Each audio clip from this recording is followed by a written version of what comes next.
16वीं सदी में था तो वो जनता का राज था।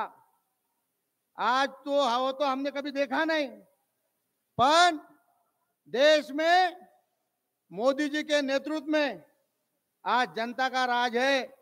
और उससे भी बड़ा उत्तर प्रदेश में आज जनता का राज जो आपकी वजह से है वो आज हम देख रहे हैं।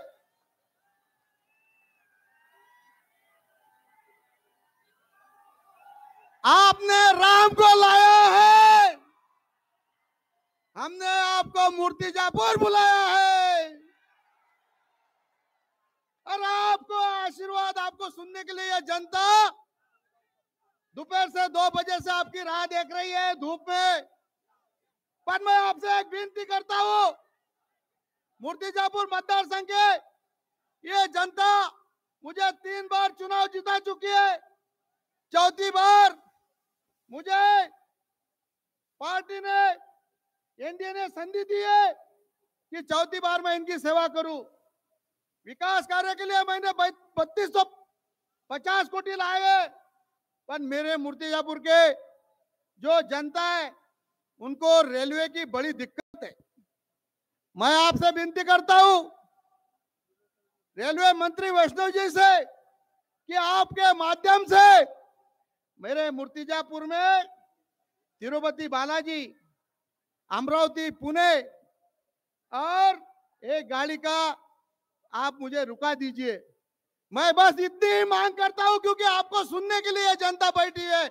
मैं आपके बीच में ये जनता के बीच में ज्यादा नहीं रहते हुए आपसे विनती करता हूं, ये लोग मुझे चौथी बार भी ये विधानसभा में, पवित्र विधानसभा में मुझे भेजने वाले, पर इनको जो रेलवे का रुकाना है उसके लिए आपकी मुझे मदद चाहिए, उतनी मुझे कर दीजिए। इतनी मैं विनती आपको करता हूं। मतदाता को आपके मैं आशीर्वाद मांगता हूं और आपको इन मूर्तिजापुर जनता को आप आशीर्वाद दे, आपके आशीर्वाद वचन सुनाइए, इतनी विनती करके मैं रुकता हूं। जय श्री राम, जय जय श्री राम। आणि मूर्तिजापुर मतदारसंघामध्ये 32 कोटी रुपयाचं पुस्तकचं विमोचन करणारा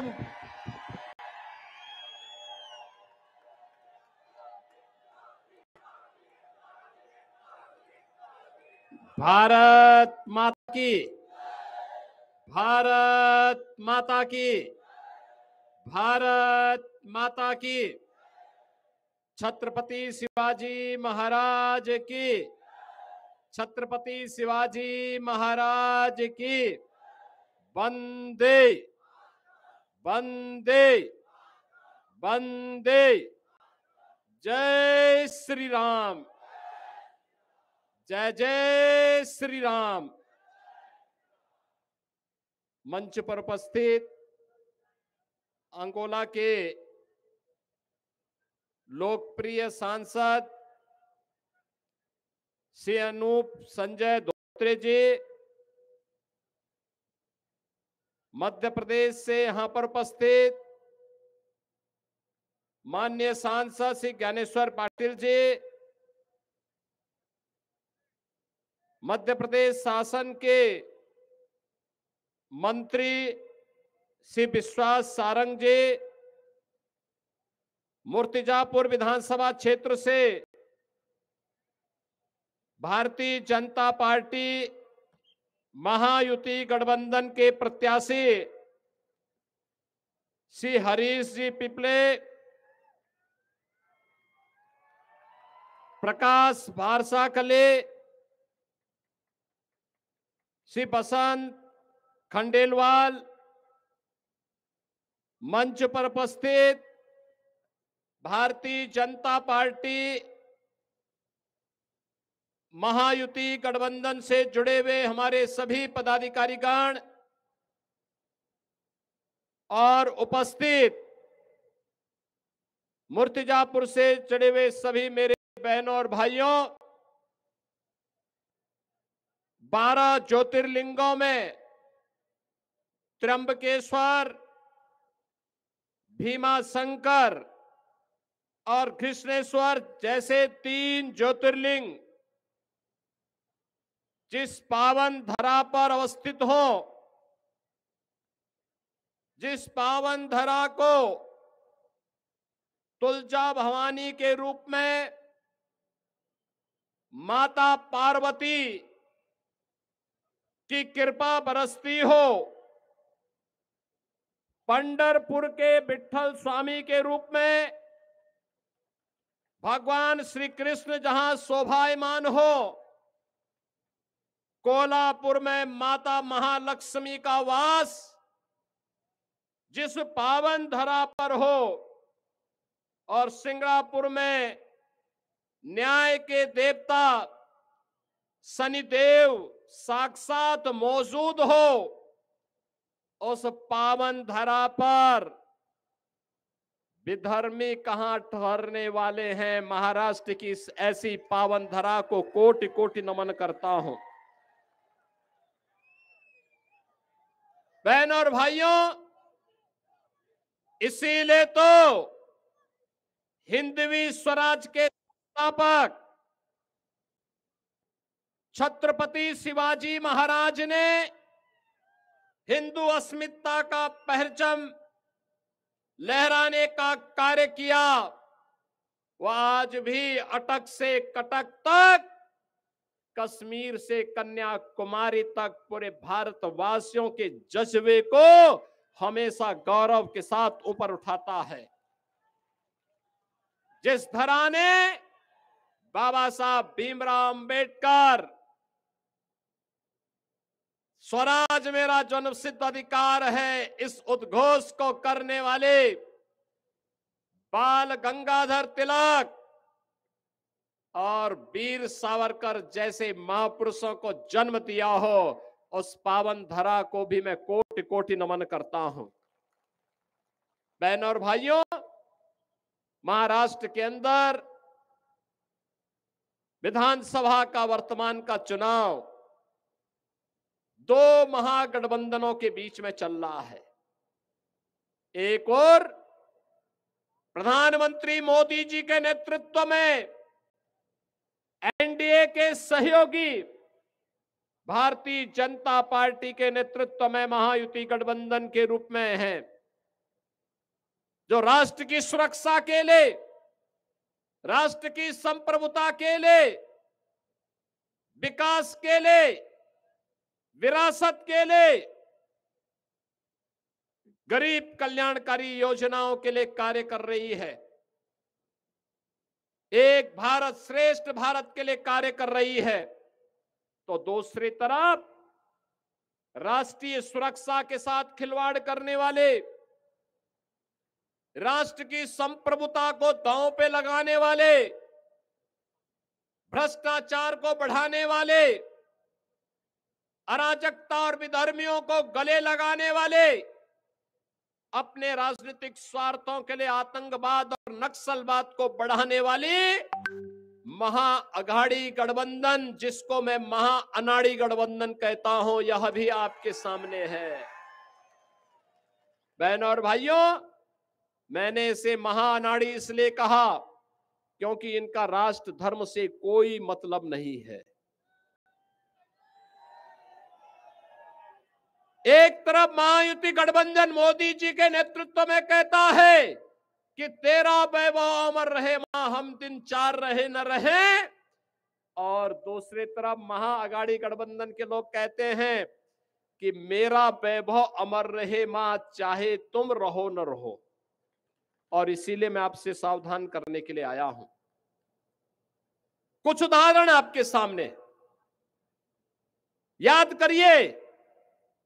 बाबा साहब भीमराव अंबेडकर ने संविधान दिया। बाबा साहब भीमराव अंबेडकर को कांग्रेस ने अपमानित करके चुनाव हरवाया। बाबा साहब भीमराव अंबेडकर ने भारत का संविधान बनाया, लेकिन उनके न चाहने के बावजूद कांग्रेस ने धारा 370 संविधान के अंदर डाला। धारा 370 भारत के अंदर आतंकवाद की जड़ बनी। मोदी जी आए, उन्होंने आतंकवाद की जड़ धारा 370 को सदैव के लिए समाप्त कर दिया। धारा 370 समाप्त।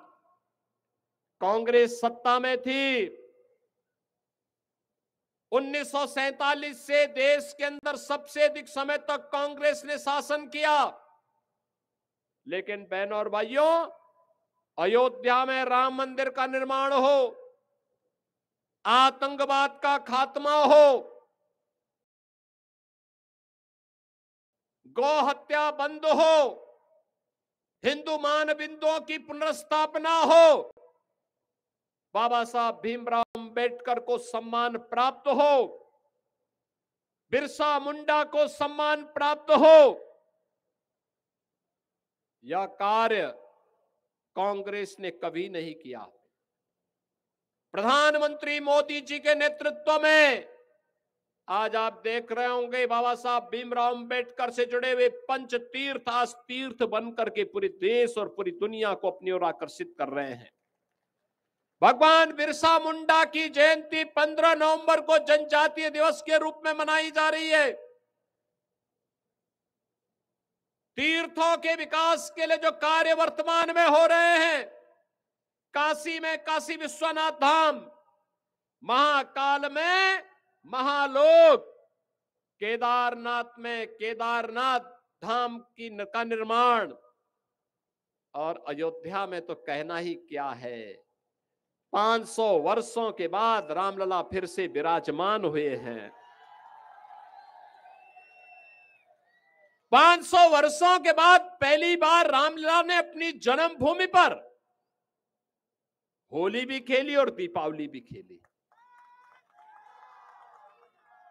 कौन ऐसा भारतीय होगा जिसका सीना चौड़ा ना हुआ हो जब रामलला होली खेल रहे थे, जब रामलला दीपावली के उत्सव के साथ शामिल हो रहे थे।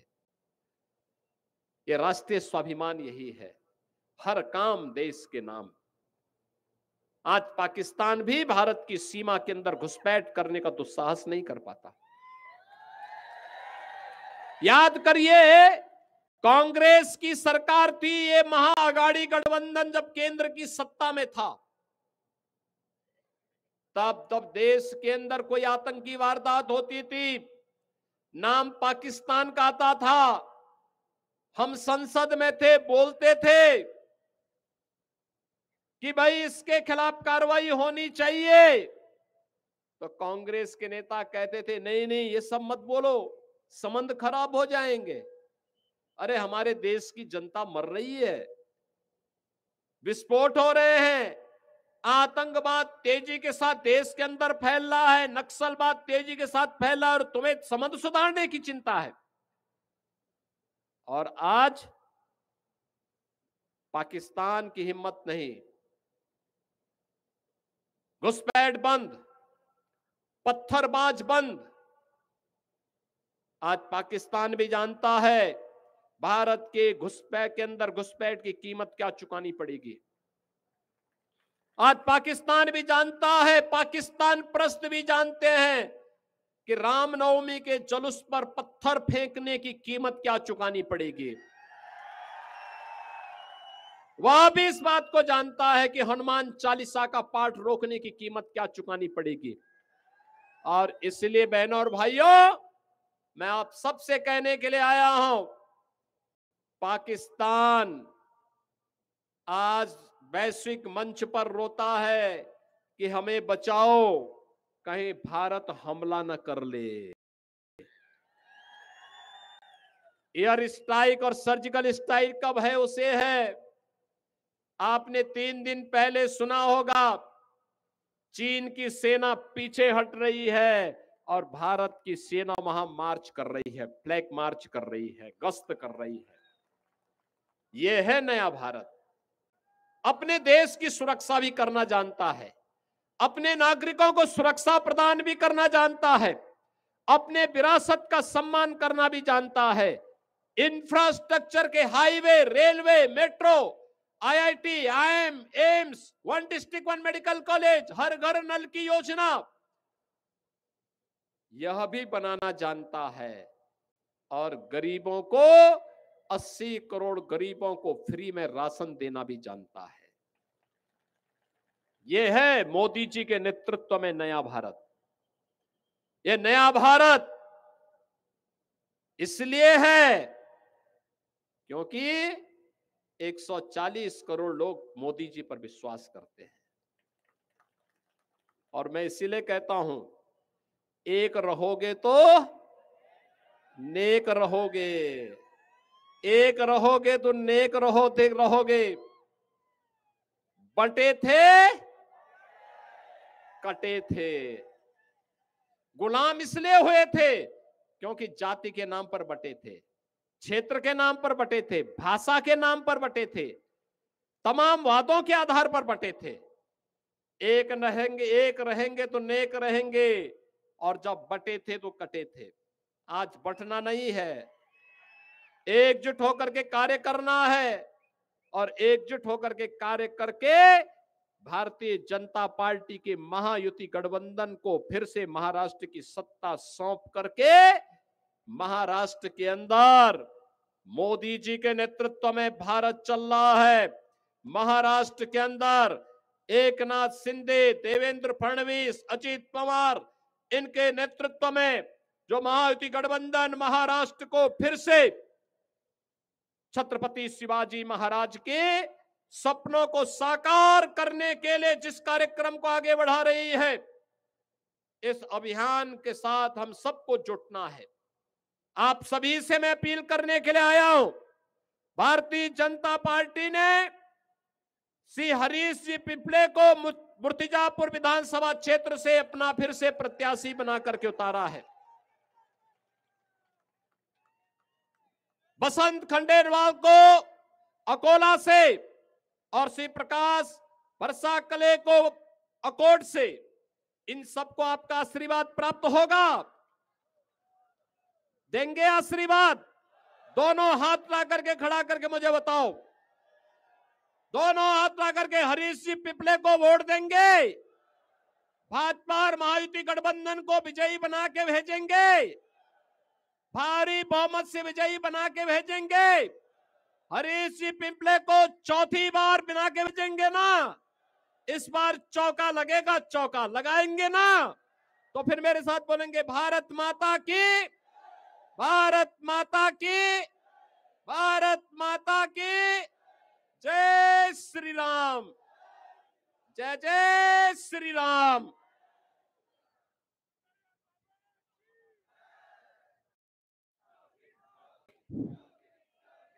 योगी आदित्यनाथ जी को देश भर में उनके प्रभावी आक्रामक भाषणों के लिए जाना